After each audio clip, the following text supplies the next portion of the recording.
Hi everyone, for today's video, let me show you how to turn images into videos with VIDU AI, the insane AI magic. Let's get started. First, go to VIDU AI and then sign in or log in into your dashboard. Then here, click the create video and then choose the image to video mode.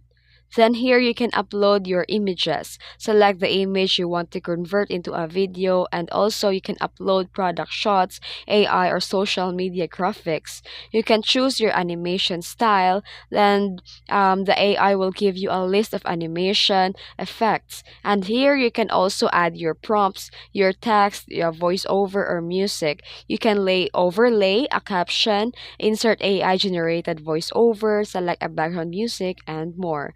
Then you can preview and customize. Watch a quick preview and make any tweaks you like. Adjust the animation, speed, text position, or swap the music. The text prompt here, you can also adjust it whatever you like. And once you're happy with the video, with your animated video, you can hit export and download it into your desired resolution ready to post. And turning a static images into a scrolling, stopping videos has never been this easy. The VIDU AI takes care of a heavy lifting while you focus on your creativity. And that's it. If you found this video tutorial helpful, don't forget to like and subscribe for more tips. Thanks for watching.